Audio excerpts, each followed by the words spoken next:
শরীরের যে কোনো ব্যথার স্থানে ছোট্ট একটি দোয়া মাত্র 7 বার পাঠ করুন, আর সঙ্গে সঙ্গে ফলাফল দেখুন। আমি নিজে এর পরীক্ষিত। এই দোয়া পড়ে আমি নিজে আমার শরীরের পিঠের ব্যথার যন্ত্রণা থেকে মুক্তি পেয়েছিলাম, আলহামদুলিল্লাহ। হাদিসের মধ্যে আসছে স্পষ্ট এই দোয়াটির কথা।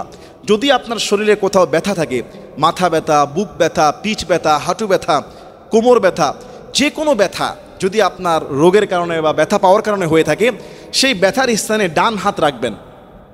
ডান হাত ব্যথার স্থানে রেখে বিসমিল্লাহ বিসমিল্লাহ বিসমিল্লাহ 3 বার বিসমিল্লাহ পড়ে আউযু বিইজ্জাতিল্লাহি ওয়া কুদরতিহি মিন শাররি মা আজিদু ওয়া উহাযিরু, এই দোয়াটি 7 বার পাঠ করবেন। রাসূল কারীম সাল্লাল্লাহু আলাইহি ওয়াসাল্লাম একজন সাহাবীকে এই দোয়া শিখিয়ে দেওয়ার পরে উনি ব্যথায় কষ্টে বাঁচছিলেন না, এই দোয়া পড়ার পরে তিনি সঙ্গে সঙ্গে মুক্তি পেয়ে যায়। সুবহানাল্লাহ। মনে করুন আপনার বুকের ব্যথা, এখানে ডান হাত রেখে বিসমিল্লাহ বিসমিল্লাহ বিসমিল্লাহ 3 বার বিসমিল্লাহ বলে আউযু বিইজ্জাতিল্লাহি, এই দোয়াটা পড়বেন। আউযু বিইজ্জাতিল্লাহি ওয়া কুদরতিহি মিন শাররি মা আজিদু ওয়া উহাযিরু, 7 বার এই দোয়াটা পড়তে থাকবেন আর একটু মালিশ করতে থাকবেন। ইনশাআল্লাহ আপনার ব্যথা সম্পূর্ণ মুক্ত হয়ে যাবে। অর্থটার দিকে খেয়াল করবেন। আমি মহান অসীম কুদরতের সার্বভৌমত্বের মহান আল্লাহর কাছে তার উসিলায় এই ব্যথা থেকে নিরাময় চাচ্ছি। বাংলায়ও স্মরণ করবেন, বাংলায়ও বলবেন, মনে মনে চিন্তা করবেন, আল্লাহ আপনাকে শিফা দান করবে।